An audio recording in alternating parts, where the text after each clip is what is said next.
Students, whatever homework is given to you, you have to submit it on the very next day between 8 am to 1 pm to the given WhatsApp number, and it is compulsory to submit your homework as your attendance will be marked on the basis of your submission.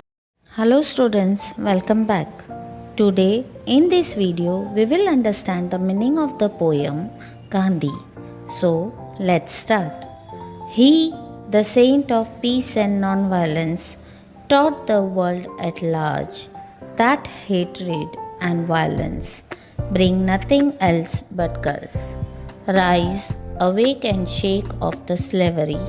He called his countrymen far and near, and lo, the mighty empire shook to quit India forever.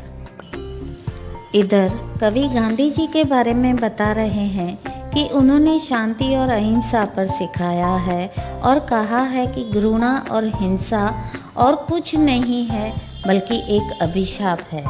वे कहते हैं उठो, जागो और गुलामी से दूर रहो। उन्होंने अपने देशवासियों को पूरे दूर से और पास से बुलाया और पराक्रमी साम्राज्य हिला दिया और अंग्रेज़ों को हमेशा के लिए भारत छोड़ने पर मजबूर कर दिया। Now students, let's read and understand second stanza of this poem. God is truth and truth is God. What he preached and believed, that human's race is one, without any caste and creed.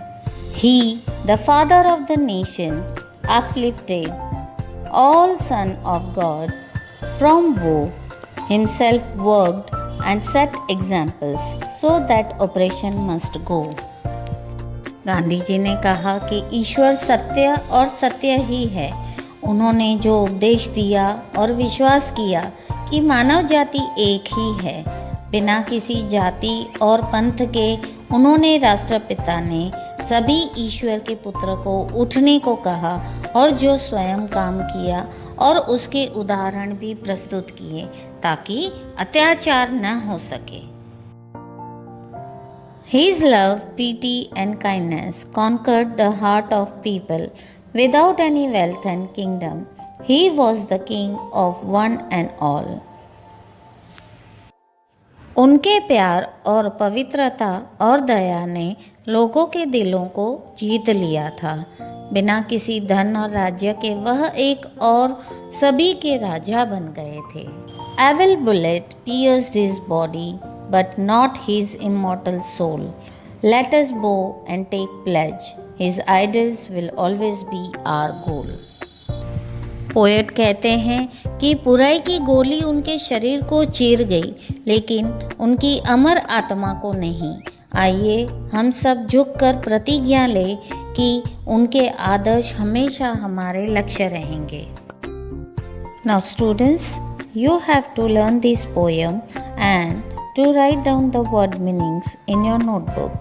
We will discuss exercises in next video. Till then, take care. Bye bye.